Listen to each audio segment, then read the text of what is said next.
Yeah, yeah. But yeah, let's get this episode started. Oh, yeah, yeah. And what I really want to talk about in this episode is just fucking burning out. Just Yeah. the feeling of being burnt out. Like, over the last few days, I've just been feeling like complete and utter fucking shit. Like, I have a few things, like, I just wrote down some things. Like, I just find that I'm not really enjoying anything anymore. Like, my music, I can't really watch stuff by myself. You know, that I feel like I'm just at this fucking stalemate and I've wasted a lot of time. Yeah. Because as of recording this yesterday, all the restrictions have pretty much been lifted. Yeah. And the idea of that is terrifying me, because now it's like, oh, by the way, life is continuing now. Yeah. And I just kind of had a thought yesterday that, like, oh shit, 2 years gone like that.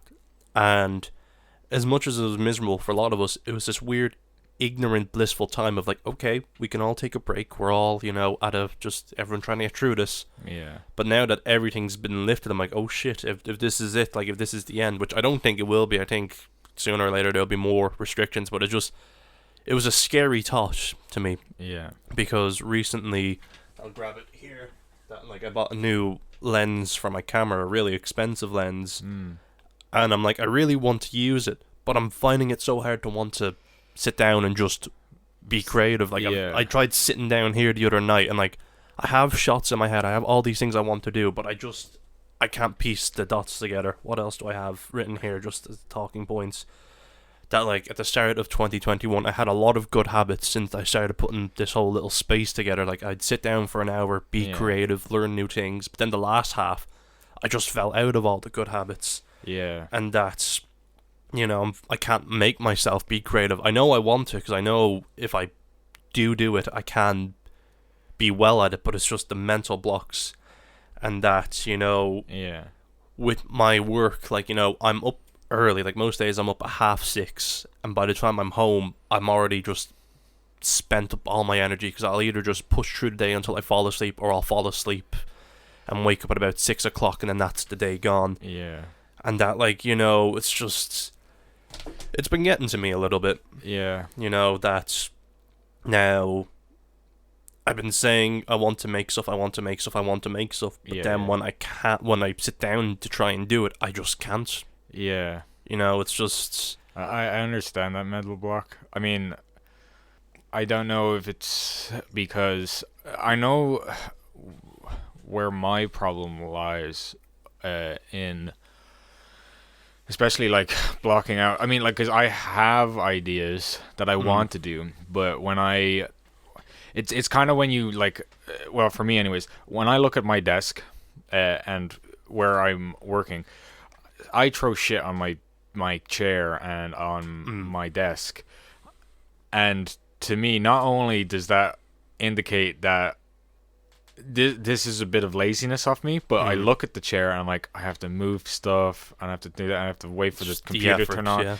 Yeah, you kind of put on you pile all these like blocks that like you're putting on in your head that like, but this is again me, but like like turning on the computer. It's like turning on a computer is one button, and it's not like that huge of a thing. But in my head, or in that moment in my head, anyways, I kind of push it like to a point where it's like you're creating steps that shouldn't have to be there to begin with. Yeah, because it's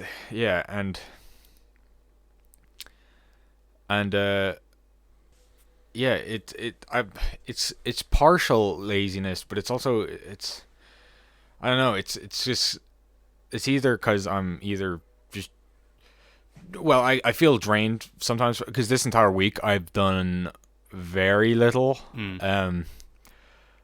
I was mainly just like, I mean, I didn't have like, I had the entire week off, didn't really work on anything. I was just kind of in my own, just playing video games, and which is also important in itself. Yeah. I mean, your own free time is fair. Like, I don't blame that, but in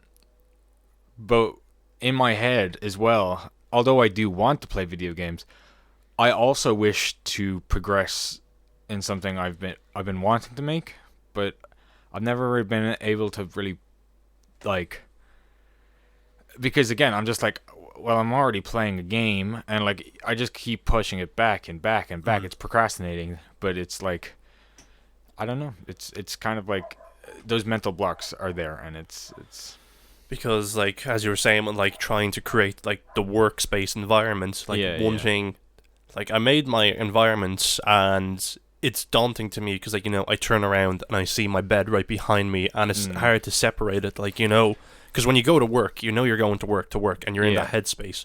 yeah, But, like, when you're like us, and, you have your workspace in your room, it's kind of hard to separate it. yeah, So the days where, like, I just want to sit down and just let all the ideas come true. I also remembered I have a Steam library that I could also just, waste my time with. yeah, But like I said, I got the lens, and I've been putting it off for about 2 years because it's an expensive lens, and I've just been playing with it and just getting to know it. I was like, oh yes, I really want to use this. I really want to, yeah, just because it makes really nice crystal clear images. And one of the ideas that I've been fixated on for so long, I just tried brainstorming, and I just couldn't. Like, I yeah. have the shots, but I don't have anything connecting it. Mm. And I'm just like, what does this mean? Because I have the ideas, I have the stories, but I just can't get them out. Yeah. I think what you call it? Fuck. I'll just talk until it comes Yeah, back yeah, to you. go But ahead, yeah. because, like I said, the first half of 2021, I was really good at my routine. I'd come to work, rest for an hour, then get something to eat, come back Yeah. up revitalized. I'd sit down for an hour, and I'd just write stuff down, stuff I want to do, plans, and actually do them, or Yeah. learn something new. But then, just one day, I kind of just stopped, like, all these good habits I learned, like, even just outside of being creative, like, eating better, going out a bit more, just being a bit more productive, Yeah. just started slowly slipping. And that, like, with last year ending, I was hoping to get that recharge, that second wind, and I kind of had it for a while. Yeah. But it's just, I don't know. Like, I just feel so tired. Like, I've always had trouble with sleeping, and recently it's been Yeah. coming back to me that, like, it's either falling asleep or just waking up throughout the night, or sometimes both, and recently it's been both. And I've no problems just getting up out of bed, no matter how tired I am, Yeah. but then just coming back and feeling exhausted, knowing I wanted to work on something. Yeah. Because, like, the longer you leave it, the less you'll want to do it. Because, Yeah. like, when the birth of an idea is this fantastic thing, because you're just thinking of everything, but if you don't jump on it soon and get it on paper, the idea loses itself. Have you ever had that? Yeah, I've had that almost all my life. Like, well, I say almost, but like when I was a kid, I had like a ton of ideas of like what I want to do. Because even back then, I had ideas of what I wanted a show to be. Mm. Like, I mean, I can't remember much from but I did remember having a more complex look or like think. I mean, it was basically a Ben 10 clone. This is just I'm gonna spew an idea I had when I was younger. Um, it's actually kind of like a bunch of shit just meld together, as well as Avatar. It's like Ben 10 all and your favorite influences melding yeah, into one. yeah, and I can only remember it as a kid from when I thought of it, and only kind of like remember events and stuff. But I actually can't remember. I actually, because I didn't have anything written down, and I mean, as a kid, you probably wouldn't write anything down, anyways. You wouldn't know the process. Yeah. Maybe I would have drawn it at one point, but and that's probably why I remember it, because drawing things do tend to make me visualize what I was thinking of. But I still have the vivid idea of this one character who had like it's an elemental power of rocks, and his hand would be like made out of like a bunch of like gravel and like rocks. And I remember thinking of like a huge like story of each character, because each character would have different elementals. And like I remember what you call it when I got bored of that idea, and I remember going to the beach one of the days. I only remember the rock character because I remember adding more to this, but like his gravel and stuff. But then I went to the beach, and I saw the water damage stones that are like smooth and all that, and from erosion. Yeah, and I thought as a as a stupid kid, I was like, whoa, those stones must be harder and like stronger, right? And I don't know. I think erosion technically makes things weaker. It's like, or does it make it more condensed? it's pretty much slowly sanding it down, so it's slowly filing it back. Yeah, yeah. So like, you know, the way the wave current, there's like, I can't remember, a zigzag. Yeah. But like, pretty much it's just slowly filing it down, which is why it gets so smooth. Yeah. Like, you know, you'll see that like in a lot of docks and coastal harbours that they'll put artificial rocks just to try break them down. But Yeah, anyway. yeah. But that was my thought process as a kid. I was like, I saw those rocks, and I presumed they would be tougher rocks than. I mean, they are tougher than gravel, and like, but I remember visualizing the character with like ginormous stones, like these things that are already like super fucking strong, and they're basically the same thing as what you see at the beach, except it's just smooth because it's again been eroded for like centuries. But I like the smoothness of the stones in the sea, so that's why I brought it like the next evolution. It's like when Ben 10 did the like, hey, there's your normal character, let's do an upgrade, and then like they change into something way better. I remember that as a kid. I remember there's like a ton of ideas I had as a kid that I do kind of wish I wrote down some stuff, because especially as a vivid imagination as kids have, it's kind of like if you keep some of those ideas, you can kind of work on it like throughout your entire life. I mean, the closest thing I have to an idea now, I don't know if I am going to make it. Yeah, is like a baseball man, which I absolutely like. Going back in my head, I absolutely loved this idea because I added like Nanny McPhee to the fucking lore. I'm like, this is awesome. I really wanted to work on something on this, and that's mainly the thing. Like, I want to work on this thing I have in my head about this baseball man. Just how do you work on it? Like, what do I do? Yeah. It's because I have like I can remember key points I want in this story. Like, I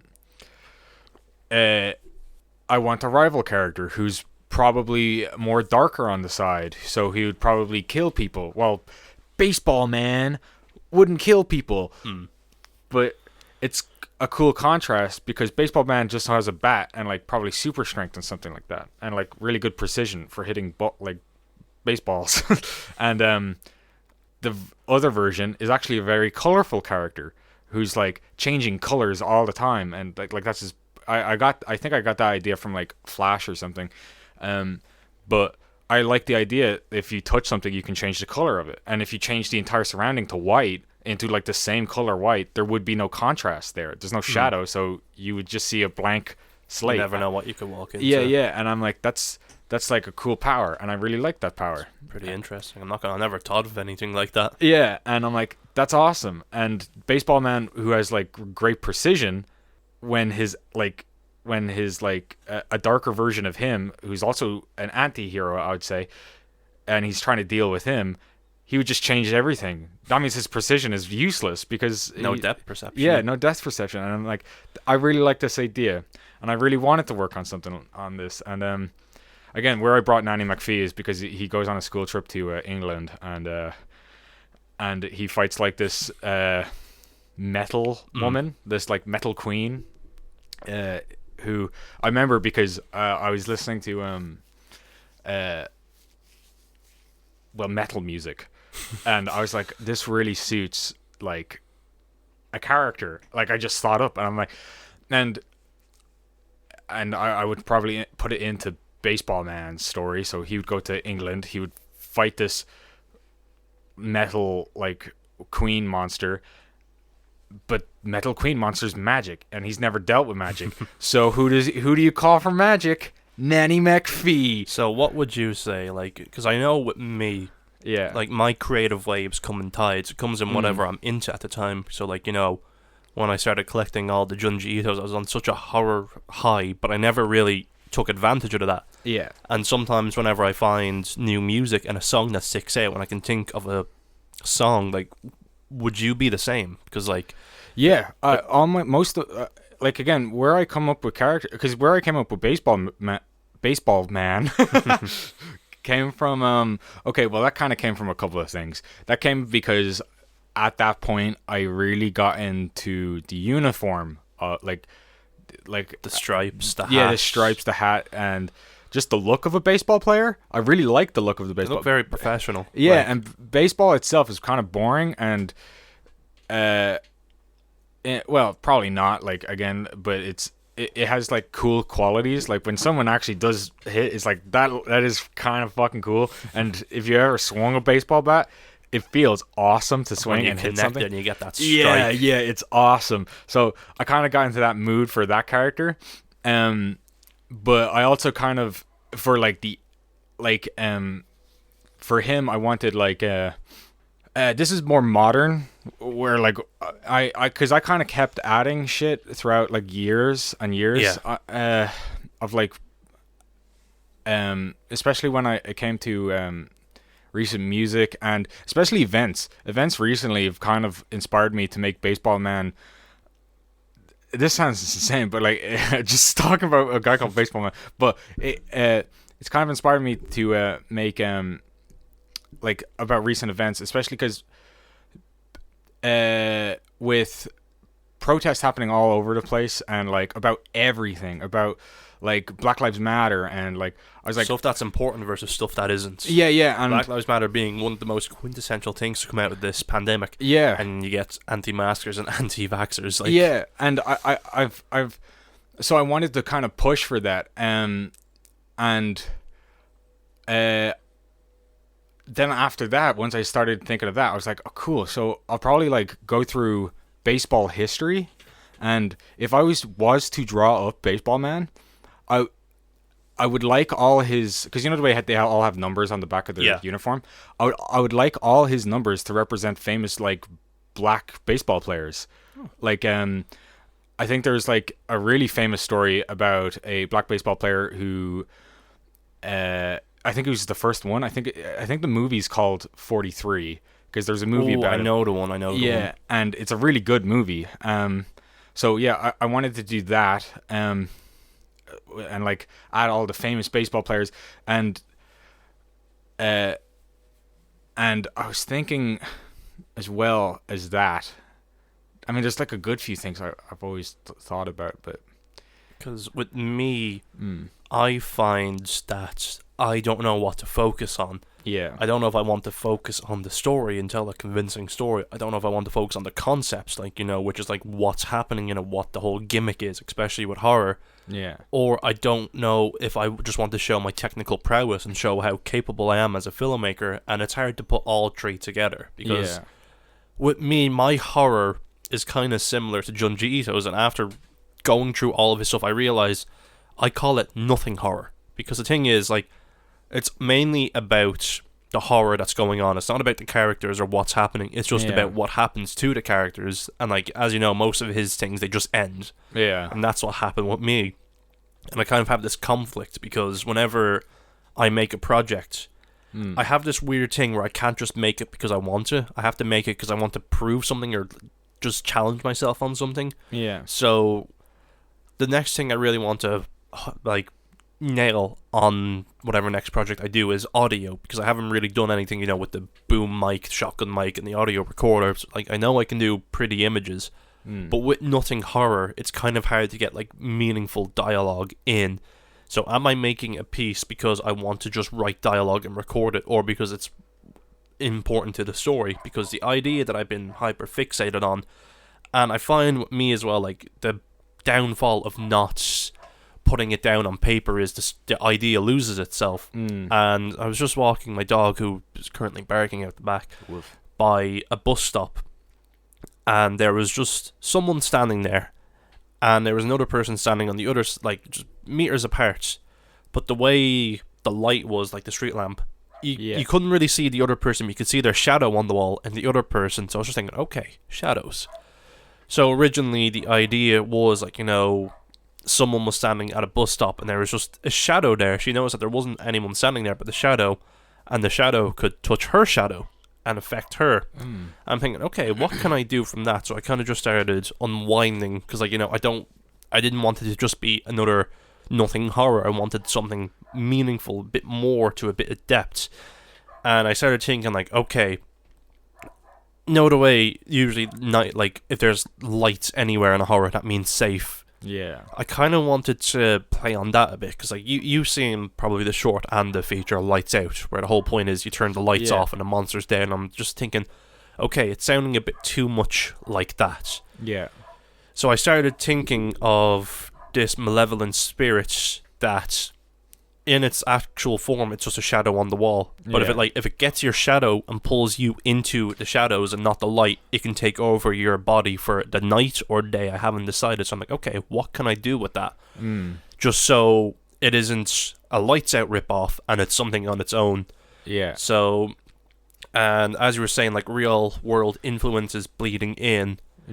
That like now with the whole Aisling case in Tullamore, of the woman who was just killed in broad daylight for no reason, like women were already afraid to walk at night, and now during the day, and that kind of just affected me, because I can walk at night and not like, I feel nervous, but I won't feel like anything will happen to me. Yeah. So now that's kind of blending in, but I also don't want it to just be, oh look, a girl is afraid of the dark. So I don't, like, whenever I write a story, I don't necessarily want the character to be male or female. I always try just have the character is, and everything happened to it.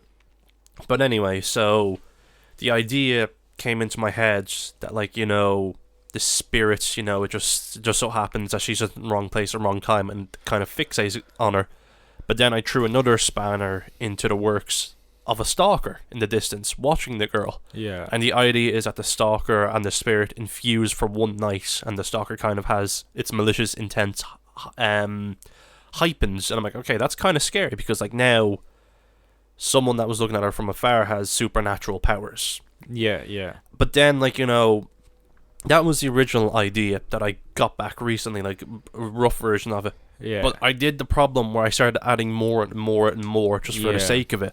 That I wanted this whole thing of, like, there's this trauma, that this is the reason why she can see all these things, like there was going to be other shadows, like just other things, and there's going to be another character that recently got, I'm like, that's just too much. Yeah.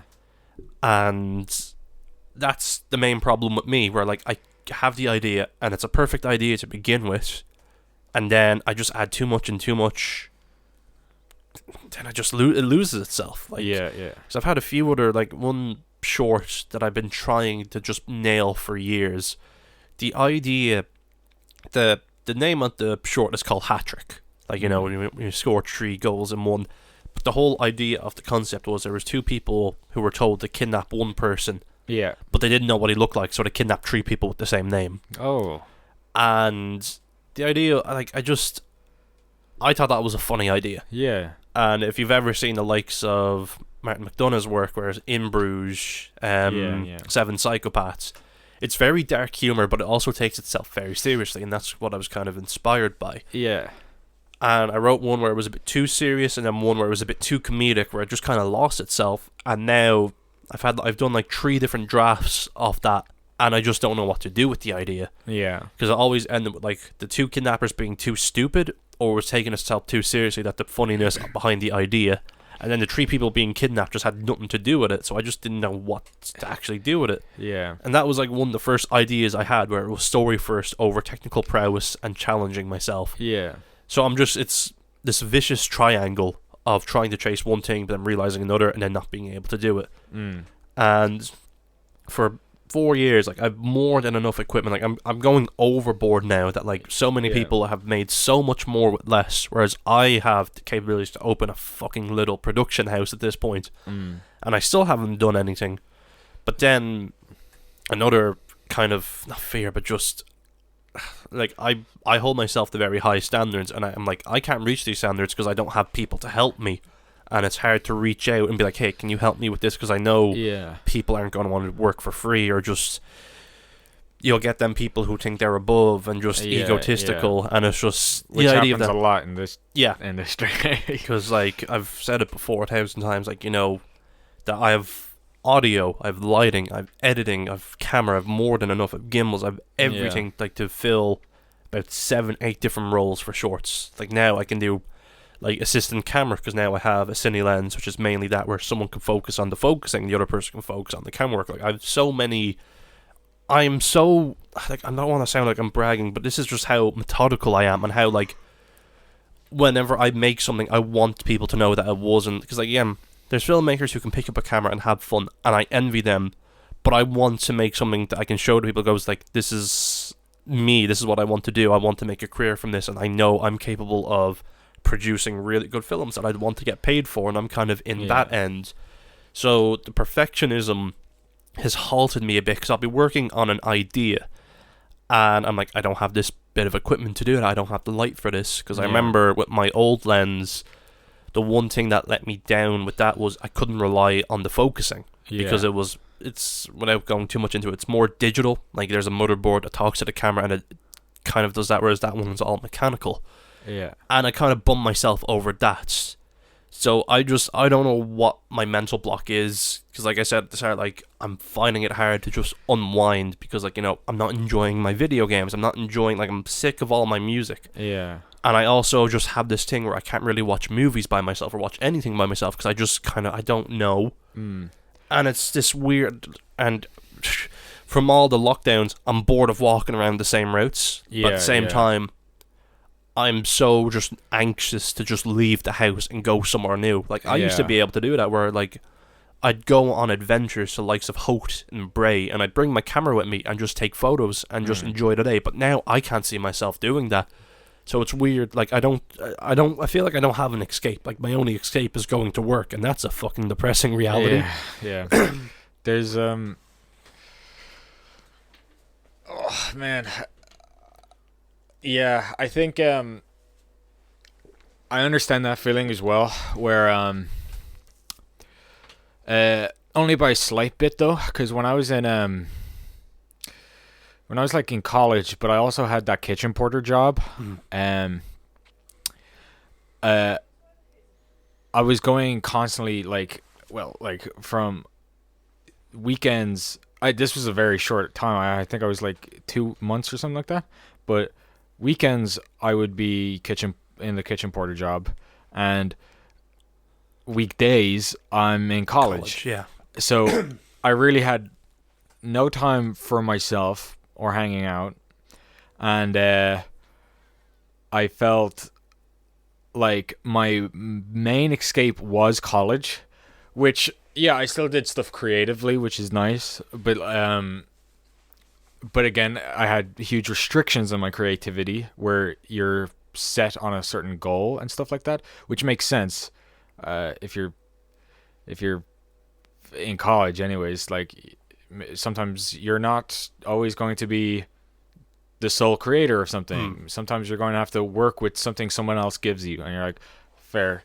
So I understand college for doing that, but again, even still, I felt a little trapped going from work to college, and I think around that time I didn't really hang out much with friends or anything. I mean, college friends, obviously, like again, it's similar to yours, but it's not like I still had some levities, I don't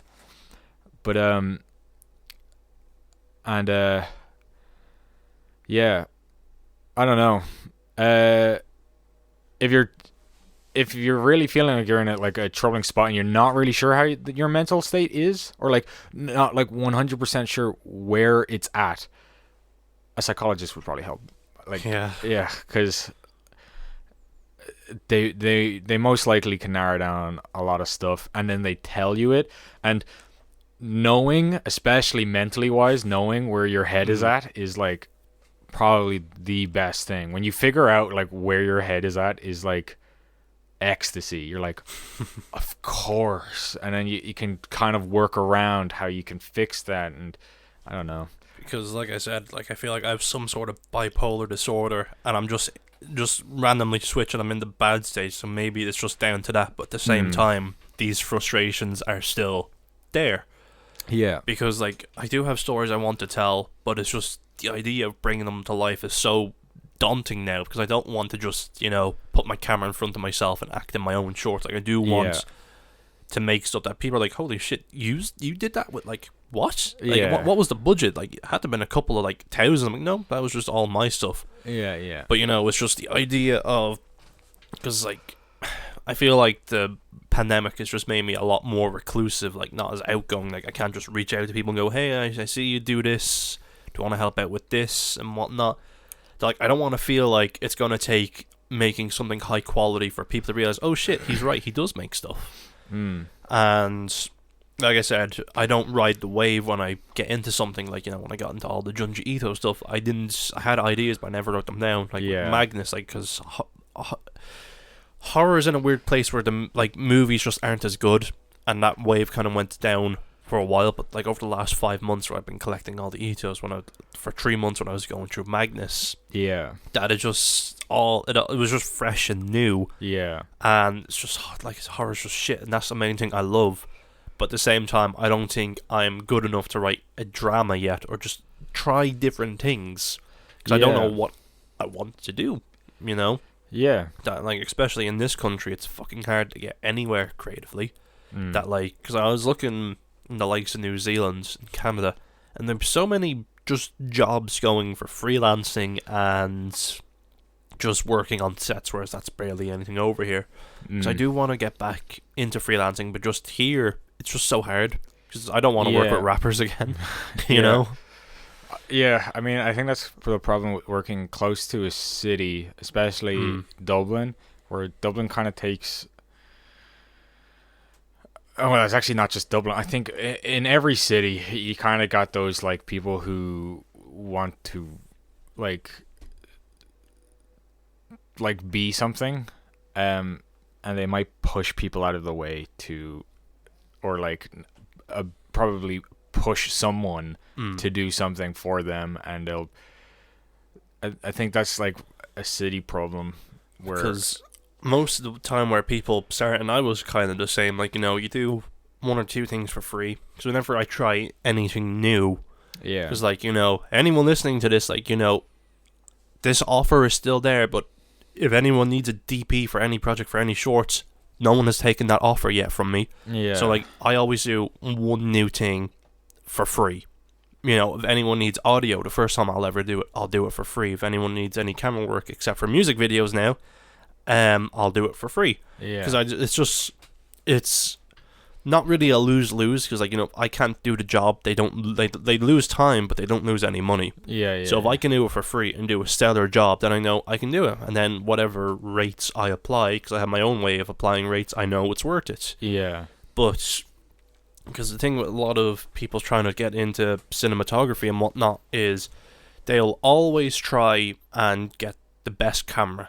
So, like, most common one people go for is a Sony camera, because they just see all the specs, but they don't realize that, like, there's a bunch of other components. Like, you need a good lens, which is the standard kit.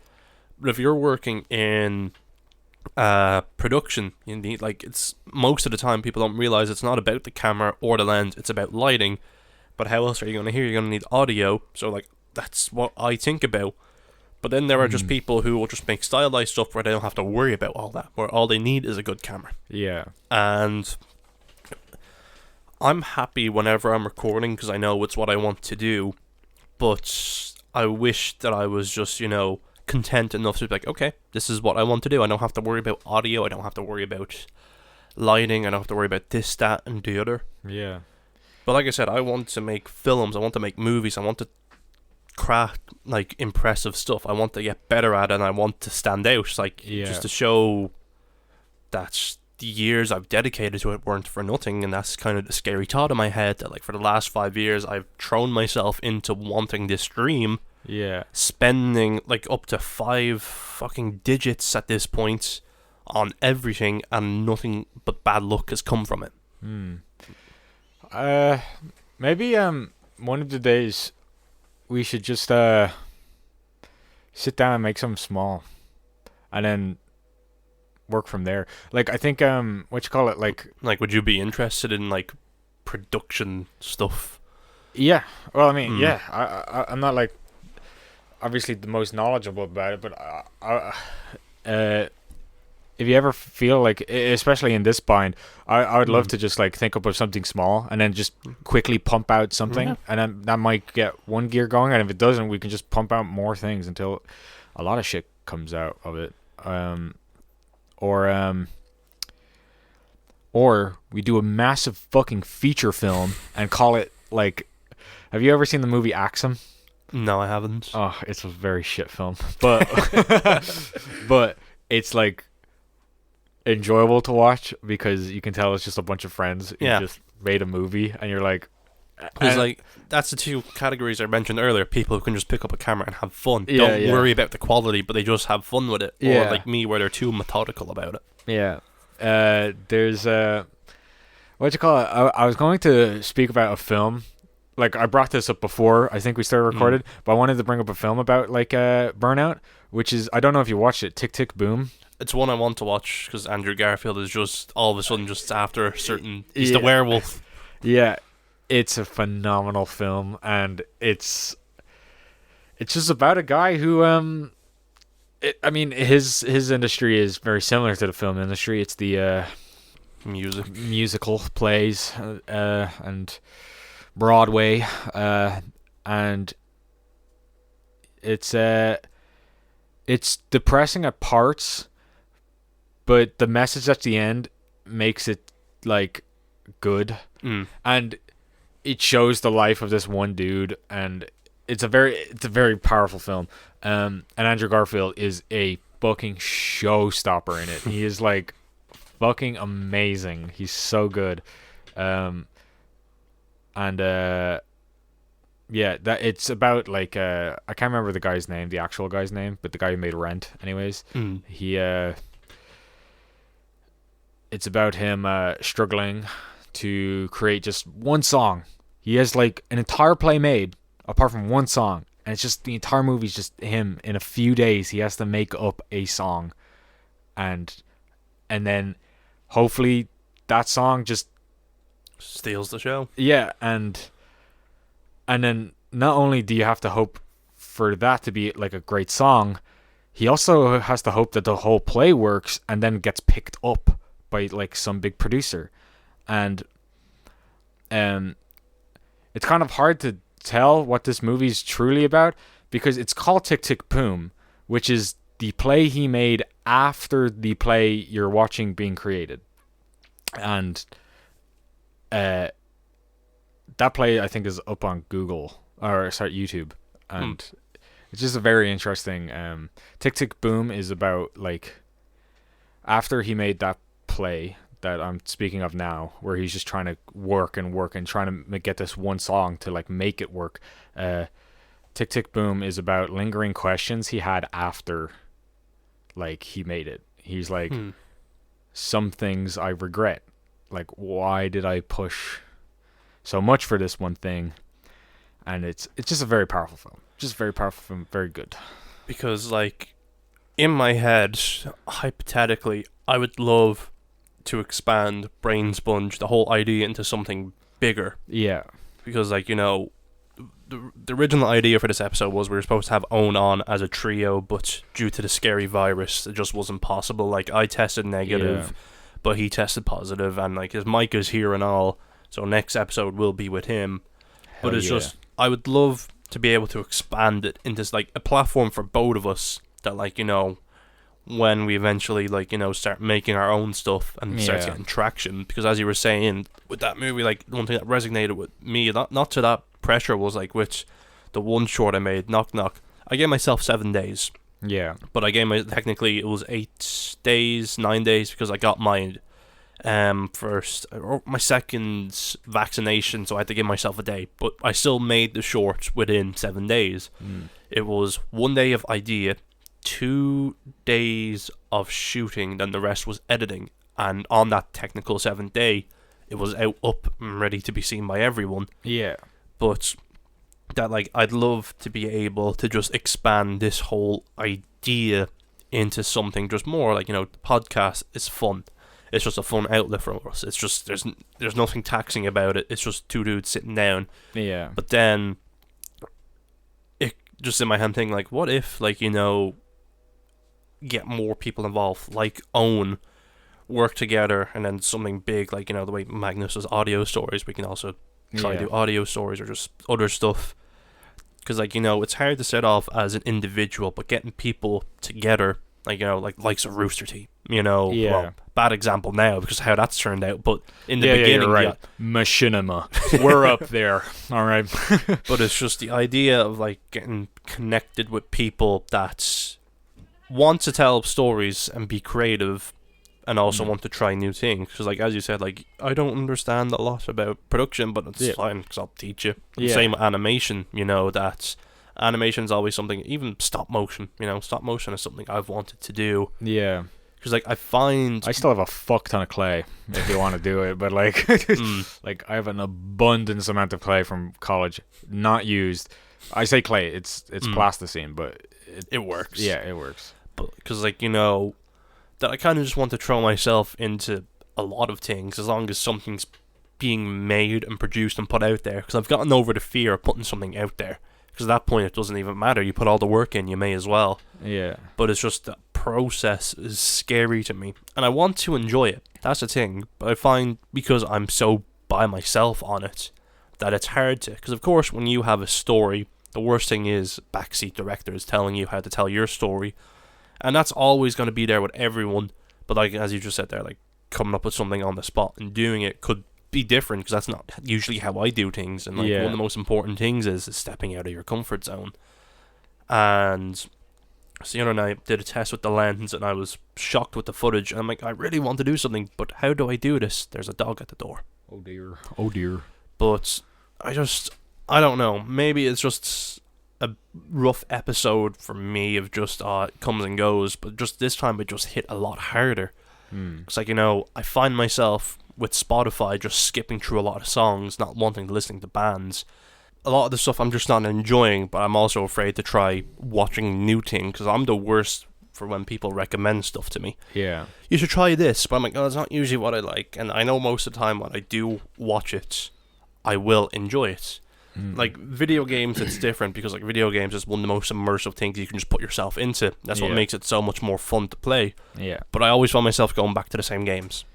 Yeah. That's the ones I do enjoy, and the ones I know what that dog is persistent. The dog. Fine, I'll let him in. What the dog doing? He hasn't been in an episode in a while. Or maybe it's just been a while since we recorded.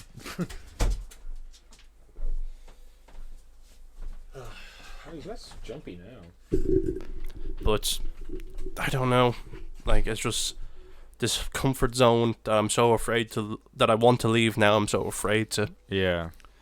That, like, something interestingly that I haven't opened, which I'll disclose here. At the end of last year, I wrote myself a letter. Oh, really? And it says, do not open until 1st of the 1st, 2022. And in this letter that I have in my hands is all the goals I wanted to achieve last year. Oh, yeah. And you know what? I'm going to open it now. Oh, okay.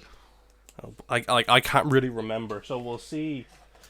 Because I remember the whole point was that a big important thing for me throughout 2020 was Una's Honest, which was a channel that within 1 year it was deleting everything, and it wasn't about the content, it was about the idea of just giving it your all in a time frame, and that just hit home with me. And I loved their emblem so much of the skulls in the hourglass, and I said, okay, if you do all that, you're getting a tattoo of that, which you can see up there on that jumper. Yeah. But anyway, let's open this. You can see that I really secured this. That, like, I've fully covered in tape. Yeah, it's a real time capsule. Yeah. So, oh boy, let's see how cringy this is. God, why did I have to use electrical tape? I guess I really. Oh shit. Oh god, I'm ruining everything.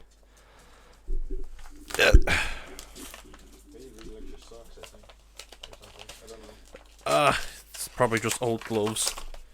I opened this the worst way I possibly could. Oh yeah, this is all gloves. Oh no. Oops. If only people could see. I would love if you predicted this and you were like, you'll Start a rip podcast. start a podcast, rip my letter. Okay, so. Okay, goals for 2021. So this was written on the 24th of the 12th, 2020. So Christmas Eve. Holy fuck. So, okay, so number 1 is become the creator you want to be. It's about time you man up and put yourself out there and start making things. No excuses. Write a story. Do a podcast. Whoa!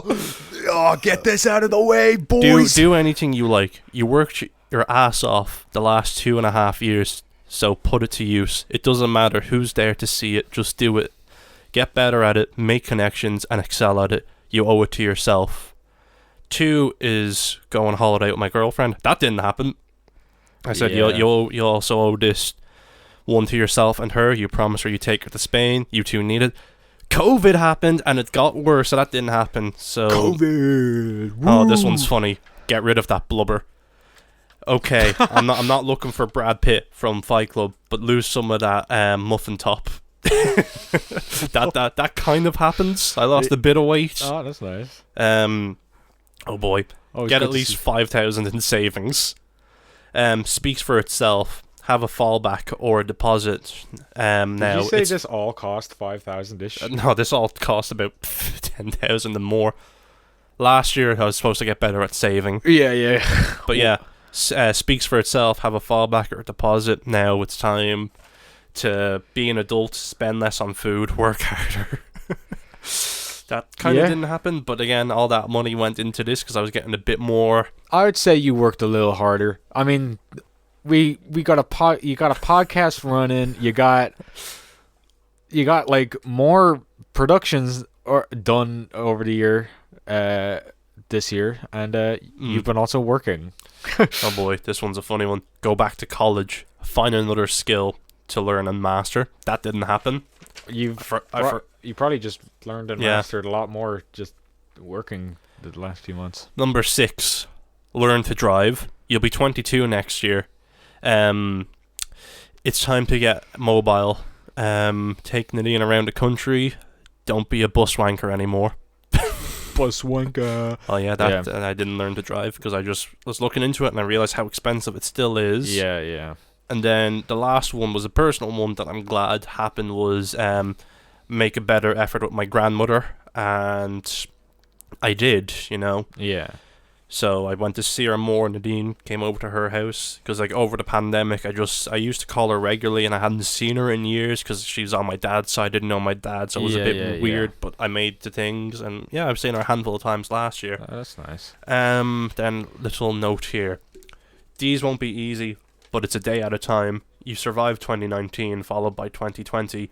Keep going, keep growing. It's okay to have a bad week. It's up to you to remember and fulfill these because as I'm writing this is what I want.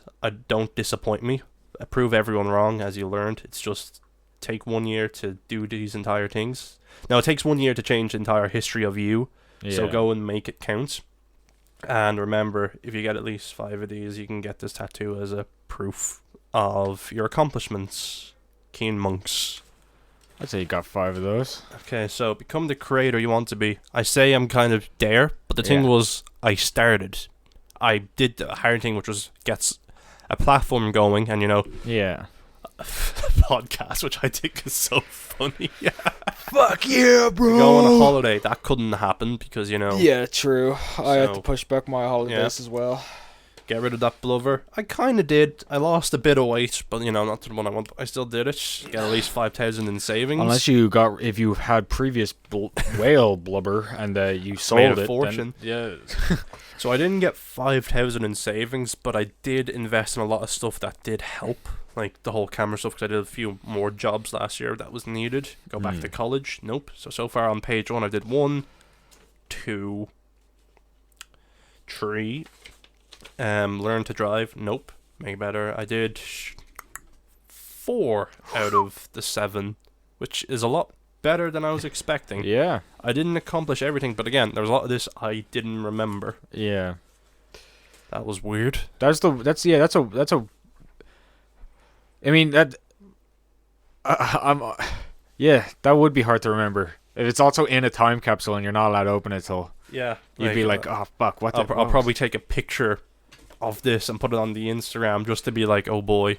Yeah. Because that was something, like, I've been so nervous to open that. Yeah. Like, it's just been sitting there for an entire year and a few months. I just thought, fuck it, I'd do it now. So that was interesting, thinking of my mindset back then. Yeah. Compared to now. Whereas, like, back then, I was forcing myself to create. So maybe I did disappoint myself then. But, you know, it's all about that push. Yeah. I guess. Bailey, you're actually being well behaved for once. He's just chewing on a glove. Just loving the glove.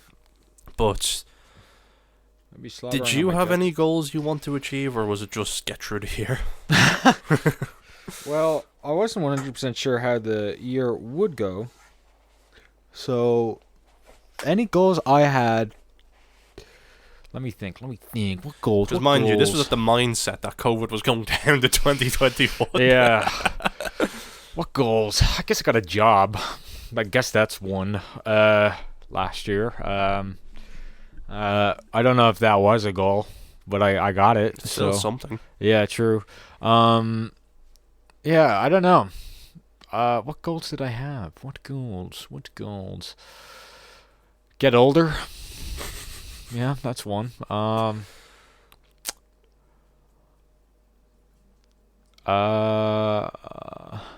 really don't know, to be honest. I guess because I don't really remember my mindset when coming out of 2021. I didn't remember my mindset, but that's an interesting one of how ambitious I was. Yeah. I remember, because I didn't realize how late in the year I wrote that, because like literally a couple of weeks later I started the whole monks page, because I remember the first post I made for that page was like first week of January. Yeah.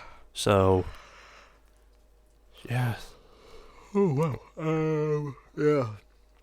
Because like the funny thing about this podcast was it wasn't anything planned, as we said before. It just happens. Yeah. It wasn't just, hey, we're gonna do this podcast. Let's get this down on paper.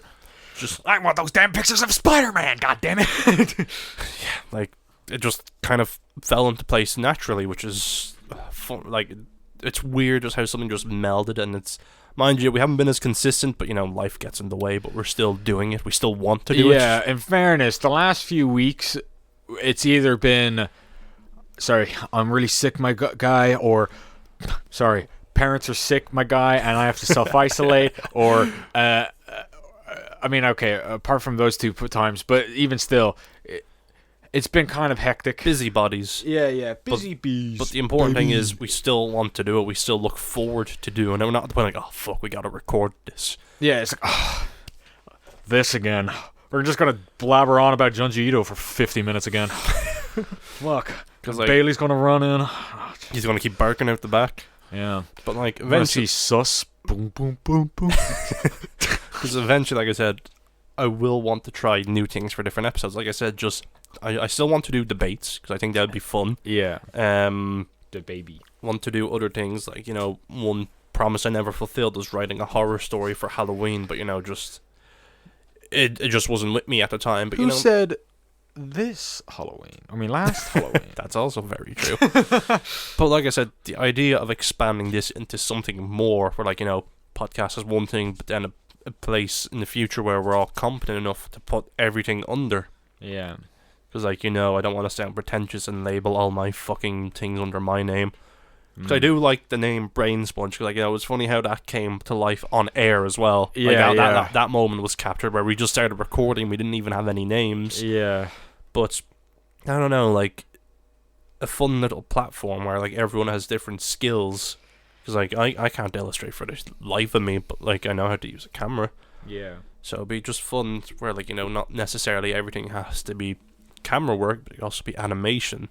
I do want, one thing I always wanted to do was sound design, bashing melons and breaking celery. Hell yeah, baby. Or that nice, like, breeze over the grass. Yeah.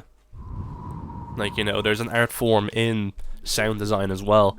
Yeah. That you don't really see. Like, you know, and a lot of stuff, like, I'm gonna break a lot of stuff about movies 90% of the audio that you see in a movie isn't recorded on set. Whoops. You know. Ooh. Jeez. Whoa. Hold your horses. Whoa. My mic's gone crazy. Yeah, but go ahead. But like most of the stuff you see, they're lying to you. It wasn't there. Most of the time when actors are talking, they just redubbed that. One of the coolest experiences I ever got to see was Game of Thrones, the first scene where like you first see the Walker. You remember in the snow place? Yeah. That first scene, I got to see it without any music or dialogue, but I got to see it without that and just hear those crunchy snow sound effects. The whisper, it is on point with the sound effects in that show. Well, that first episode anyways. And I was like, I know it has good music, but does it need music? Because that scene works so well with just the crunchy snow and just like the lingering quietness. It worked wonders. I was like, whoa, this is amazing. The best thing you can do with a film or any sort of medium is make people forget that there's like a whole team of people behind it. Domino's just sent me a ad. Sorry. But like forget that there's a whole team of people behind it, that you're just fully immersed. Yeah. Which is why the cinema is such a fantastic experience, because you don't think there was like 3 people working the camera and there was 2 people on audio and there was about 20 people, building. You forget about that. In Shazam, I saw guys with bags. I knew those were cameras. Yeah, okay. Like stuff like that. Yeah. And to be able to pull that off and not make people realize like, hey, that actually didn't happen. Like most of the work you see is people in a studio bashing melons and breaking celery and just doing all the stuff while watching it. Yeah. Which is, like I said, one thing it just looks like fun. Yeah. Just getting a recorder and just bashing things and making a library of sounds. Yeah. Because that, like, once you have that library of sounds, you can use that for a lot of things in the future. They're your sounds. Yeah, yeah. Like, it's cool and all to have pretty visuals, but just to have, like, the thing is, you can have a movie with bad picture quality but good audio and you can still watch it. Whereas if you have something with really good visuals but shitty audio, you're not going to want to. Yeah. Oh, man. The first sound effect of the Brainsponge sound effects library. A fart. Does that not suit it perfectly? Right? Bailey seems... Bailey like, whoa. Do that again. That's what Bailey just said. He's like, hold on. Do that again. Bailey, is there anything you want to say to the microphone? God, he's really loving them fart noises. By the way, these are copyrighted, and if anyone's using them, I will DMCA you, and I will see you in court. If I see anybody use this in your fan edits, I will fucking sue you for all you're worth. I'm fucking Ninja, you motherfucker. What did you say to me, you little shit? What did you say to me, you little shit? These are my sound effects, mine. I don't know. Just being creative is hard. Like, yeah, especially when 90% of the creativeness in my mind is fart noise. Oh. But also your mother. Ah! Oh God, he fell over. Sussy man. We haven't actually disclosed the fact that there is actually an Among Us person here who's white. So he's not sussy. He's white. He's not. Wait, that comes off weird. He's sussy actually. He's white. He's always sus. But now that whole self-absorbed tangent is out of the way, how have you been doing? What about you? I've been playing video games. I've been playing Metroid 4, not 5. I know 5 is out. I know Dread. I love Dread. But I've been playing 4 on my Game Boy because I got a Game Boy. No. Where'd you get it? EBay or just? Well, I got it from Etsy, and I got it modded. So you know the way Game Boys don't have backlighting.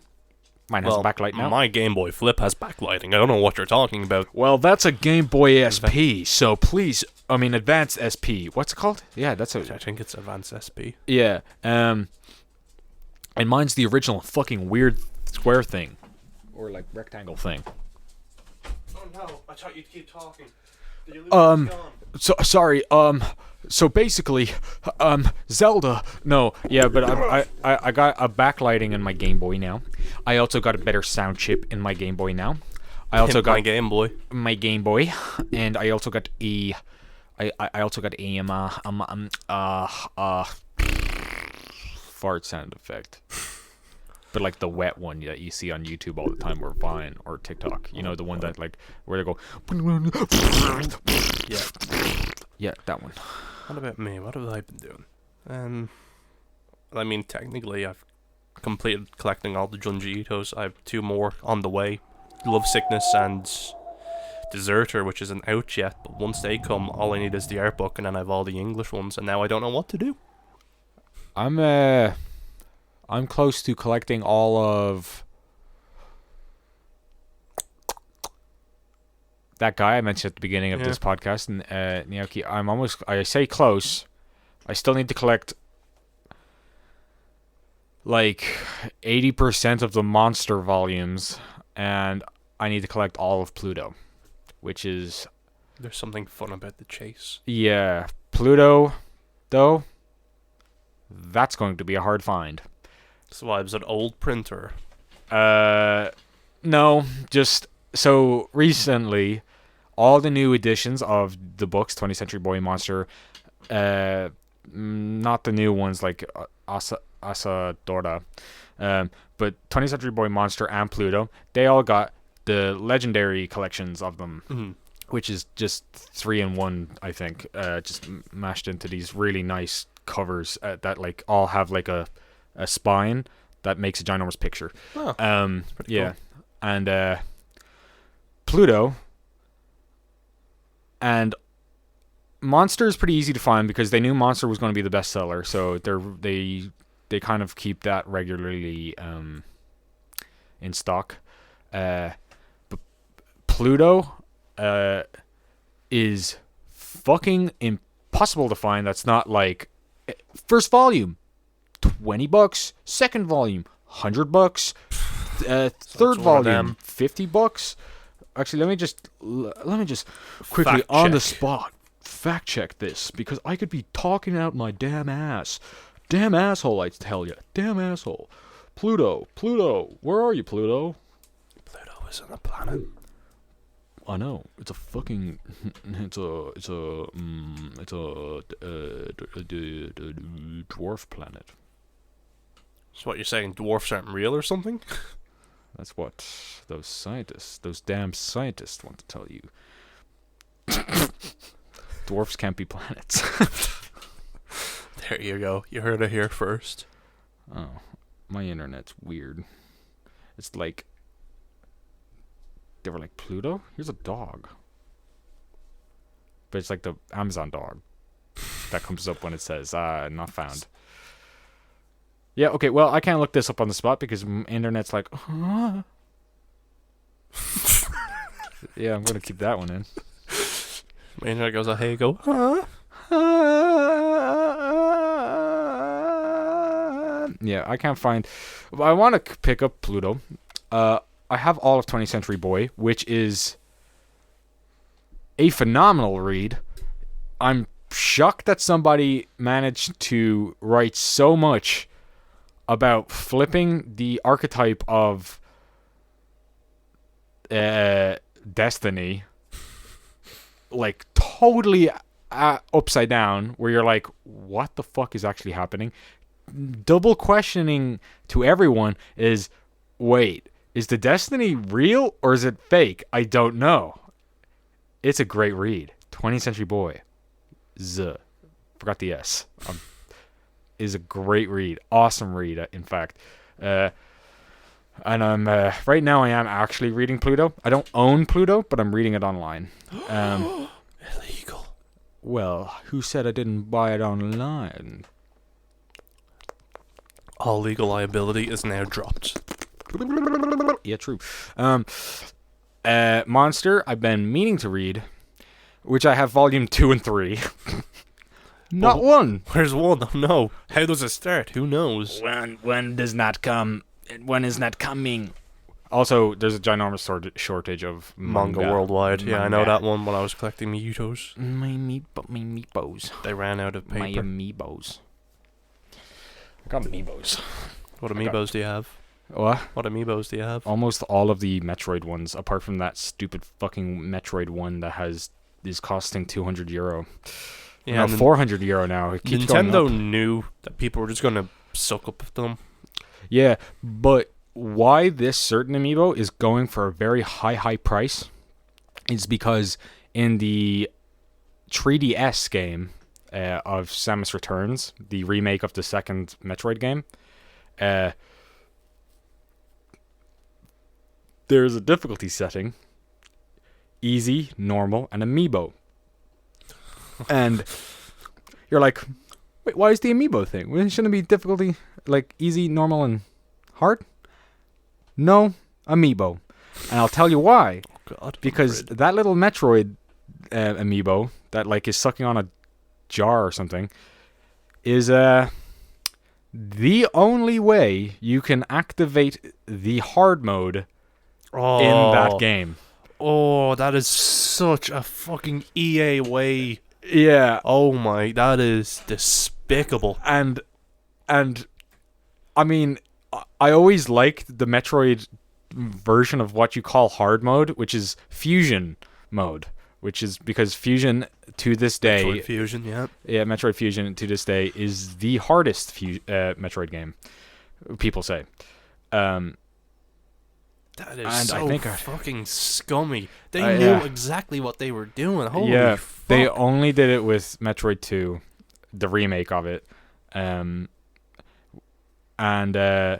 originally when they released it, it was like the Metroid thing was €15, but still, that's €15 for a hard mode. Yeah. I have the other Metroid 2 amiibo because they came with two. One is Samus in her Metroid 2 position, and the other one is the Metroid sucking on a jar. The sucking on the jar one is the one that will give you the fusion mode. So I remember people complained that with Resident Evil 7 and 8, if you pre-ordered the game, it gave you hard mode right away, because you don't get hard mode until you beat the story first. Yeah. Which, is not the worst, because, I guess lets you enjoy it, because I know Resident Evil's all about the replaying thing. Yeah. But fucking Christ, some people will never be able to play that mode. Yeah. Holy shit, I guess don't ever complain about getting a difficulty for a pre-order ever again, because you will get that difficulty. Yeah. But that amiibo was, because it came in a double pack, originally, and it was a £20 thing.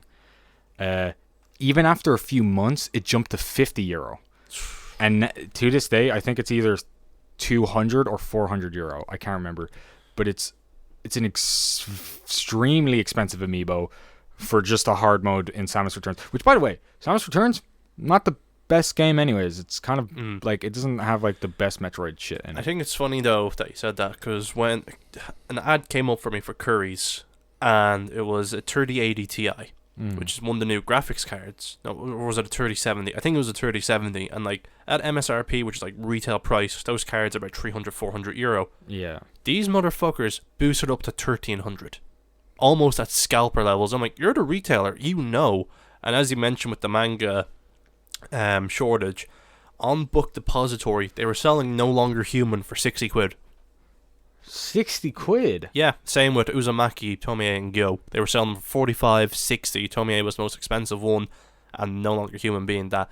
I didn't buy them for that price. I never would. Yeah. But like supply and demand, I guess. But fucking Yeah. scalpers are one thing, but fucking retailers doing that just because they know that there'll be people out there to buy it. Yeah, I mean, Forbidden Planet is like where I got most of my Junji Ito stuff. I haven't gone in a while actually. I should go because, well, they're not going to have anything on the shelves because manga shortage I got is most the of the worst stuff for in them. Subsidy. Subsidy? Yeah. I barely go to Subsidy. I mean, I know it's there and it has a good collection, but god damn, the deal in Forbidden Planet For any tree. Yeah, for any tree. Like, you get, like, Oh, I'm just going to buy Cheapest two. one free. Yeah, I'm just going to buy two. Cheapest one free. Awesome. They're all the same price. But you still get, you know. Yeah.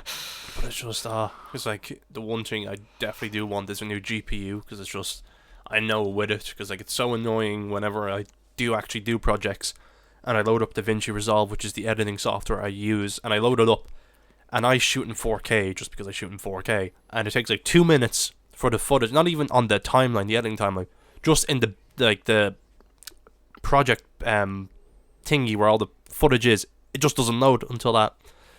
And you know, Yeah. 'cause I didn't think people would scalp GPUs. Consoles is one thing, Yeah. but you know, Everything's being scalped nowadays. That's the damn capitalist society we fucking live in, man. oh, you want to go to a Socialism. concert? Scalped. If you want, like, even collectibles, it was like, there was only one time I don't even know if I told this. I probably did, but there was only one time I ever bought for a scalper, because funnily enough, it ended up cheaper for me, which is that Halo Mega Bloks thing with all the Master Chiefs. Oh yeah. Because like I wanted it just because it's all the Master Chiefs and it's just cool. Yeah. And it was a Comic-Con exclusive, and they were selling it for $20. I was like, oh, cool. But then delivery for me was $80, and I'm like, oh. Yeah. And then I saw a scalper who was selling it for altogether, like, you know, he was selling it for $50, which was about €40 plus like a $5 posting package. I'm like, I'm sorry, the devil on my shoulder is telling me yes, because I'm getting it for cheaper, but I'm also supporting a scalper scumbag. Yeah, yeah. So it's kind of a hard thing, but in the long run, I got what I wanted for half the price. Yeah. I go for my goods and services. I like to go to Etsy now, because Etsy is like just people make shit for There's you. a gorgeous nice. Halo helmet I want to get off Etsy. It's about nearly 400 completed, but oh my god, it is just gorgeous. I'll show you it after. Like, it's just the Halo 3 helmet. He does like ODST, Recon, the Halo 1 helmet, and a few others, but it's just a gorgeous piece that I want. Mm. And yeah, Etsy just has a lot of cool shit. Yeah. It's just handmade. Yeah. There's something about handmade shit that's just better than actual. Yeah, there's actually a large community that for famous albums that never got vinyls and still don't have vinyls. They actually make vinyls, which is cool. Then the cease and desist comes in. Yeah, but then the what you call it, the Game Boys. Game Boys. Yeah, they make you can get a fuck ton of Game Boys. You can also get a fuck ton of Game Boy games, because interesting. Did you see that people got mad at Logan Paul because he put them Game Boys in the resin cast? What? First I'll show you the Halo helmets. Oh yeah. Just so you, I'll show you the pictures. I'll show you the pictures that, like, you know, people sent in saying, "Oh, this thing was great," because, like, you know, the pictures he has for showing the product is one thing, but look at that, man. Oh wow, that is nice. Does he do like most of the suit, or is it just? It's just the helmet, but, like, you know, the full finished product is €391. Yeah. But you can also get it so it's just the cast if you want to do it, or without the visor. But I want the full finished thing. Yeah. What other ones? But, like, just look at that. Yeah, that looks real nice. Like I said, he does the Recon, he does the ODST. The one thing about sorry, I'm not speaking on the mic. I just realized because I got too interested. Yeah. But the one thing I realized about Etsy though, especially like, it's you kind of also have to find a good person who would also ship them the right way. Yeah. Because they are just normal people, and sometimes they just put fucking brown paper in, and they're like, that's enough. I mean, I found a really good guy who I usually get Game Boy games off in England. Should I give him a shout out? Yeah, sure. Yeah. Why not? I say shout out, but like, it's not gonna reach too many people, and especially not many people have Game Boys that you really want. Like, yeah, well, now I'll find the thing where he made this. We're on a searching break. VG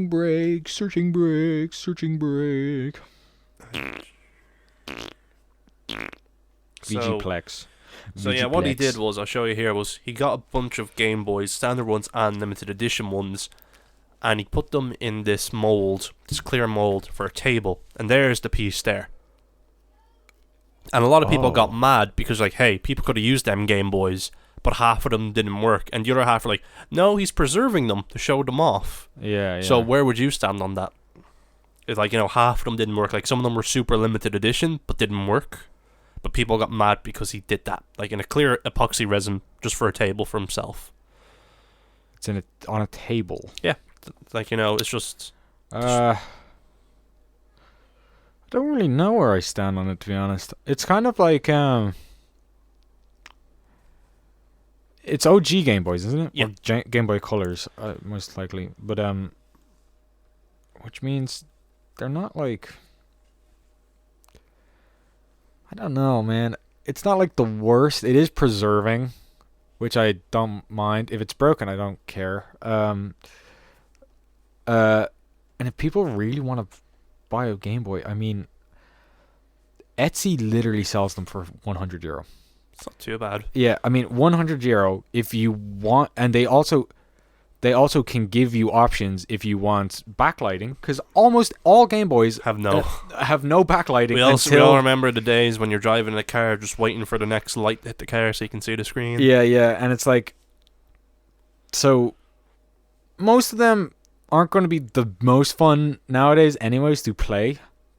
So Etsy, it's more novel now. Yeah, Etsy just retro. Actually, in fairness, that is the one thing I'm so shocked Nintendo have not like capitalized on. I mean, they usually are the kings of handhelds, but I'm so shocked they haven't like capitalized on the Game Boy, like going back in time for that. No, when Nintendo makes something, they think it's done with. It's out there. Never worry about it again. Yeah, true. Preservation of games.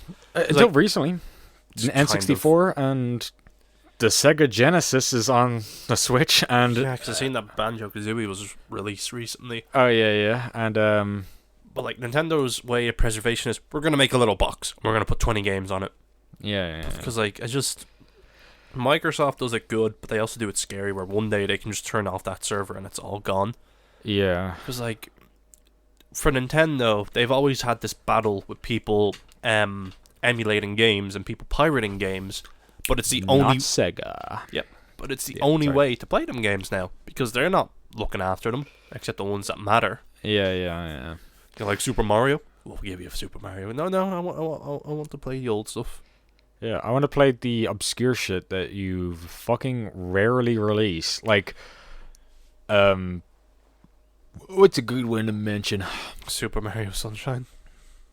If you want to play that. 3D All-Stars, I guess, has you covered on that. Yeah, but they kind of stopped selling that, remember? Oh, yeah, the Prime series. Yeah, Metroid Prime. You want to play first any of them? Yeah, Luigi Mansions. First one, yeah. Yeah, mainly the first one. The second and third one. The second one was on the DS, third one was on the Switch. Yeah, and what else is there from that era? Like the Game Boy era has like a lot of good shit, but they just don't really show off anymore. Technically Mario Karts and Mario Parties. Yeah, they have Double Dash, isn't it, or something like that? Yeah, I want them to bring that idea back, because I like that idea. Yeah, of different carts, different items, different That's things. another thing. They actually don't create a new version of a game of Nintendo. They don't create a new version of a game if it doesn't have anything new to give. Yeah. Which is like, that's good on terms of pushing gaming forward. Because they announced that they're in development of Mario Kart 9. I'm like, okay, what more can you do? Yeah. You did the anti-grav stuff, you did the flying stuff, like what more is there to do with Mario Kart? Like Mario Kart 8 is just a definitive one. Like I wish it had more tracks, like just, if they brought back every single track and put it into Mario Kart 8, that is just Mario Kart, the definitive experience. But it's like Ultimate. Yeah. Like that was a thing about Smash Bros Ultimate. Every fighter except Waluigi. Yeah, well, there is the guy who created Sakurai. What the hell's his name? It's just Sakurai. Oh, Sakurai. He's just Sakurai. Yeah, Sakurai. Yeah, he never he said that there is no chance in hell you're going to make like the same experience as this Smash Bros. No. You simply can't, unless you somehow manage to convince all the developers you took years of convincing already to, hey, can we put this in a deluxe version, and then in that deluxe version start adding newer characters in, which that is the only way you can do it again, is Smash Bros. Ultimate Deluxe. Ultimate, like. Yeah, the ultimate Add Deluxe. everyone. Yeah, add everyone and then some. Like what they did with what did they do it with? They did it with Mario Kart, right? Didn't they? Where like they made a Mario Kart Deluxe, but they also added more DLC to that more was characters. the Switch one. Because they were afraid, because they kept asking, we bring these guest characters, and they're like, but then it's not Mario Kart, it's Super Smash Kart. Yeah, which yeah. I also wouldn't be opposed to. Yeah. They just really want to keep Mario up in the forefront, which you know they want to do with Smash. I mean, they had like 90 Mario characters in there, so I don't think adding one or two, like Zelda or the fucking Inkling dorks, I don't think they're going to do much. I just make another Banjo game, guys. Come on, just recent release on the Switch. You have just Banjo and Smash, just rare. Please, actually give them a bone. Yeah. Like, you know what might be a good studio to bring that back ish is the Retro. That game studio that made Metroid Prime. They brought back Donkey Kong Country series. They're just very good. I mean, Rare is still a thing, but they're barely a thing at this point. Yeah, but like, Retro seems like the best pick, I would say, for like to bring it back in like a new game kind of way, and not like in a nuts and bolts kind of way, but like or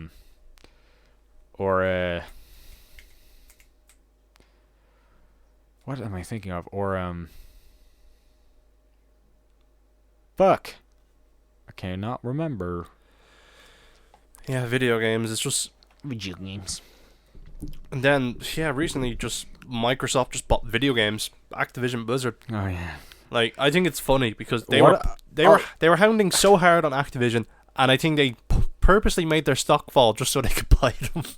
They're the ones that leaked the all the allegations, and that CEO is stepping down now all of a sudden. Yeah, but Microsoft have like playing 5D chess. I'm like, I hated you, PlayStation, for making the PlayStation 4.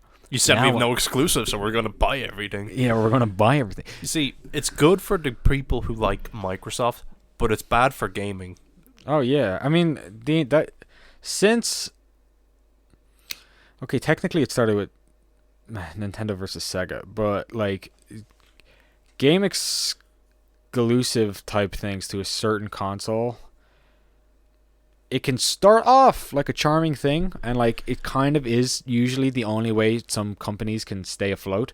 But now it's become, I want to monopolize this fucking industry. I want this. Like, it's a bad thing because then all creativity is just gone. Yeah. You know, like Disney, for example, the biggest one, and like people don't realize that's exactly what Microsoft's doing, because like that's what made deciding whether you were going to get a PlayStation or an Xbox so exciting, is because do I want these games or do I want that game? Yeah. Because I mean, like now, what exclusives? Like there's God of War. Yes, there's the new robot dinosaur game that I can't remember the name of. But it's just they kept saying for years and years, oh, there's no exclusives. But now that like Microsoft literally bought all the exclusives, like look at Elder Scrolls 6. Yeah. And people are like, hey, you can't do that. Why not? They own it. Yeah, literally. Like Call of Duty, they could go, you know what? Call of Duty's Xbox exclusive now. Although Call of Duty's fucking dead, man. It is. I mean, they're gonna. I think they announced that they're gonna stop doing the annual release. Oh really? Yeah. So that means they're closing one of their studios? No, they're just not releasing the game annually anymore. Oh. Are they going to not be dumb and start doing the free shit? Like free? That actually reminds me, Battlefield 2042 is allegedly going free to play. Oh. I mean, it's the only it's the only thing that's eligible in today's market at the moment. It's not. the thing is, right, why it's good for Microsoft is they don't care about video game sales or console sales anymore. Yeah. They care about Game Pass. So, you know, all these big games like Call of Duty, Game Pass, there you go, day one, pay $25 a month at all. But then, like, it raises the question, like, when will they start raising the price for Game Pass? Yeah. Because originally the idea for Game Pass was 100 games, that's it. They swapped them out here and there. But I don't know if you know, but there's more than 100 games on Game Pass now. Yeah. Like, it's so good for people on PC and Xbox, but it's going to come to the point where, like, people aren't going to buy games anymore. They're just going to do Game Pass, which is good for people on lower incomes or don't have a lot of money. Yeah. But it's just the mandates of everything. Like, Yeah. There's I'm gonna talk about something cool and like good about gaming. Metroid 4, killer game. Metroid Zero Mission, another killer game. Metroid games, killer games in general. What you call it? I've just recently I've been a huge fan of Metroid for quite a while, but I've only recently seen what the fan base is like. It's very charming and wholesome. I don't. all six. I haven't people in found it. the bad part of that fan base because there always is. But as right now, I'm pleased what I'm seeing. It's very fucking wholesome and it's very funny. So I don't know if you know who Adam is. Adam Malkovich in. The name sounds very familiar. Yeah, he's the AI robot in. Oh, Dread. Adam. Yeah. Adam. Yeah, he. The entire fan base. The entire Metroid Dread. You're not going to make it, Samus. You're going to die. Yeah. Keep going. Like, They. It's like the fan base have like dreamt up this idea that Adam Malkovich is actually fucking gay for the Chozo dad because he's just like, Samus, you can't beat him in your current state. He's too strong and muscular and ripped and he's fucking so cool. He's oh so my God, cool. Have you seen his armor? Yeah. That's all the fan base of what Adam Malkovich is now, and I'm like, this is awesome. This almost fixes Adam Malkovich's character from fucking Metroid Other M, and I'm like, yeah, this is the best. And Adam first shows up in 4 as the AI who helps you in that as well. But never in my fucking dreams did I think the AI from Metroid 4 would sound like what he sounds like in 5, where it's like... It's like a warble. Like, it's unpleasant to listen to, but at the same time, alien. Yeah. It's bizarre. Again, in Metroid Prime 4... Metroid 4... It hasn't happened yet. It never will happen. No. They said it will 7 years ago. Oh, God, yeah. But Metroid 4, Adam Malkovich is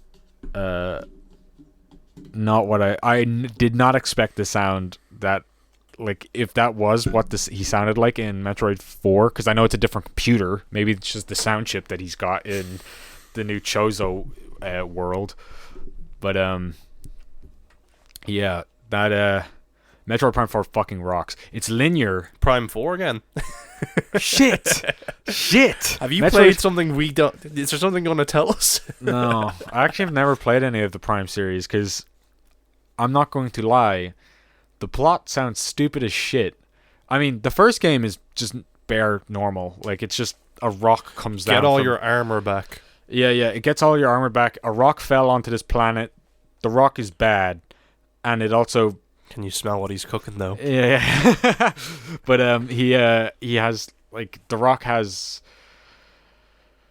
energy or something. It's like the new energy source, which I think just sounds... It's just kind of boring, to be honest. It's like, it's fighting for energy. And it's like, cool, don't really give two shits. And Metroid Prime 2, as far as I know, from what I've been told the story is, it's Metroid 4. Metroid Prime 2 is Metroid 4. Like, because I know that Metroid Prime, the first one, takes place between the first 2D Metroid and the second one. It's in the middle. All of them do. Yeah. All Met Primes do. Which I think is bonkers. Because a lot happens. Because, yeah, if that's the case, then so much shit happens between 1 and 2.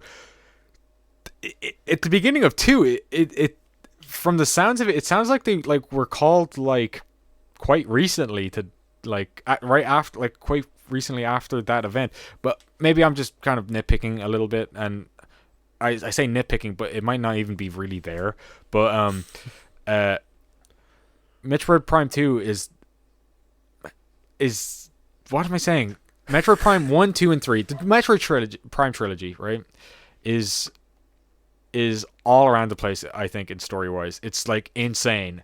Like, Dark Samus, I don't know why she's a fan favorite and not SAX, which is the evil Samus in Fusion. Fusion, yeah. Yeah, which is such a cooler version. It's just an X mimicking her, and when you see her dead eyes, yeah. it's like, this rocks. What the hell? And in Metroid, like, Prime 2, Dark Samus. It's Samus, but with a dark color. Have you ever noticed that, like, with just like the same player, it's just dark. It's always dark. Yeah.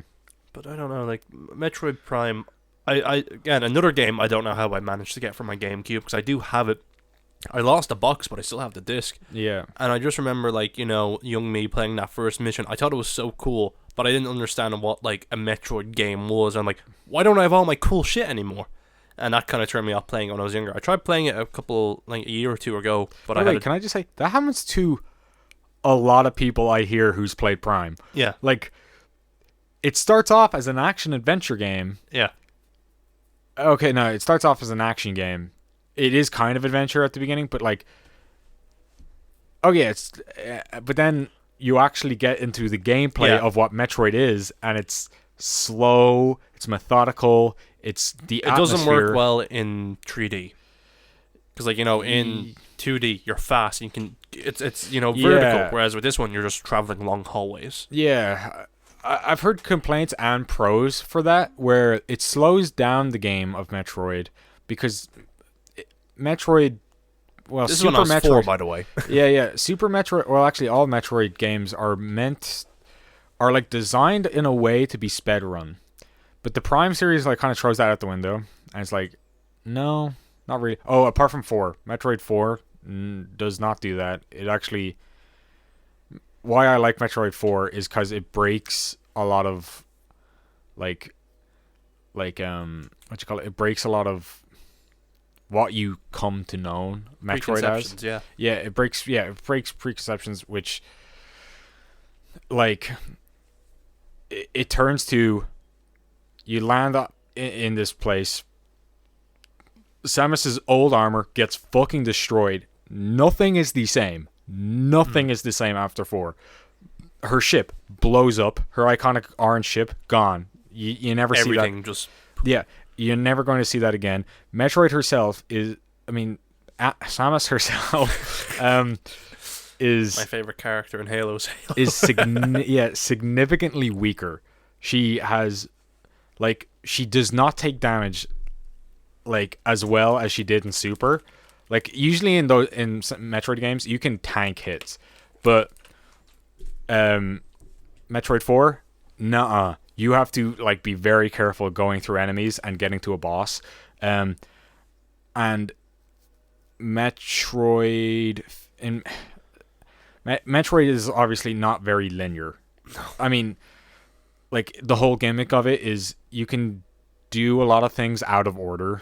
But at the same time, you have to go back because you don't have an ability. Yeah. But in Metroid Fusion, it is super linear. There's no alternative paths almost at all until the ending, where Samus starts regaining her abilities. She starts to kind of trust in herself again. That's like the story gameplay. That's the story in the gameplay you're watching. The more power she gets, the more she wants to go against Adam, because Adam's like because Adam at this point is not Adam. He's just an AI. You don't know Adam yet. Well, you do know Adam because Samus at the beginning of the game is like, this AI reminds me of Adam, and you're like, okay. Cool. Well, you're gonna be in for a shock when you find out his name. yeah. But it's just a cool story. The bosses are the best bosses I've like in all of Metroid, I think. Maybe some Dread bosses are cooler, but my favorite Metroidvania game is Five Nights at Freddy's Security Breach. Yeah. You sure, man? I've just seen the amount of glitches that came out of that game. It's really funny. It's so. I watched a Let's Play of it because I was just sickly curious about it. Yeah. And holy fuck, it's just how that was allowed to be released is beyond me. It is. I saw a Jacksepticeye clip that was fucking hilarious, where Jacksepticeye is talking to the Freddy suit thing, and it's like, yeah. He goes down to take a sip of like tea or something or coffee, probably his brand, the coffee thing. He looks up, it's gone, like it just disappears, and like, oh, says we got to see what happens. It literally just disappeared out of nowhere, and he's like, where'd it go? Like it just that's a prime example of unfortunate truths about gaming. That it's just games will just release undercooked, and the game was delayed so much, and that's kind of tying back in what I said at the start of over ambition just killing everything. Yeah, that they you could tell that there was a game in there originally, but they just kind of which is also nice when games come out and they work. It kind of had a cool idea ish where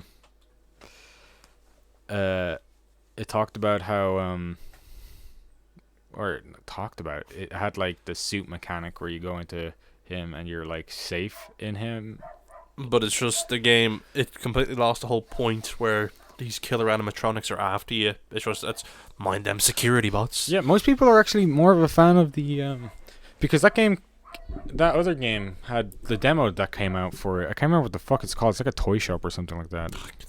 It's like that blue guy who has like long lanky arms and he chases you. All like literally every game, like PewDiePie played it and I was like, what the fuck, you playing a horror game? 2020 fucking one? What was it? I can't remember. They made all the animatronics sexy.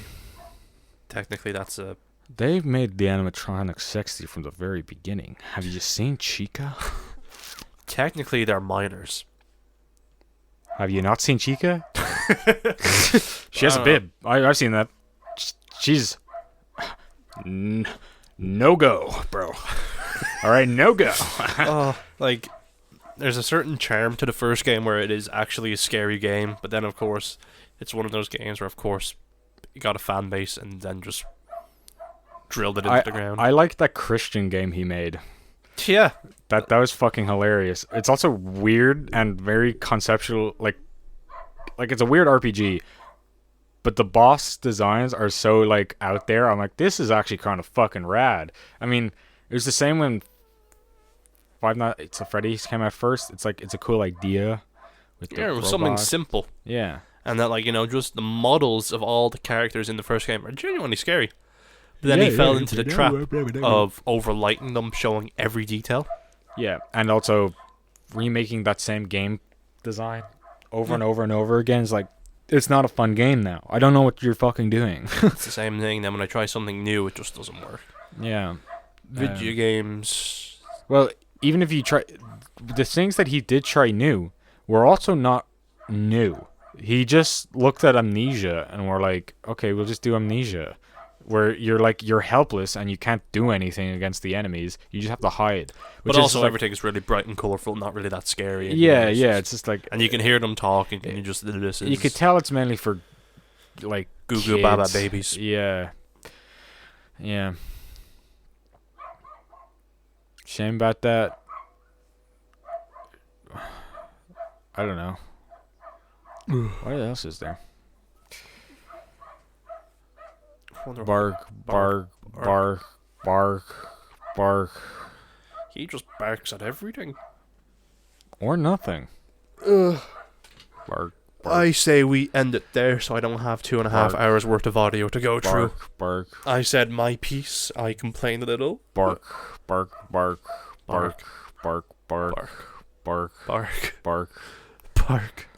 Any final quotes before I press the red button? Yeah. Okay. Bark.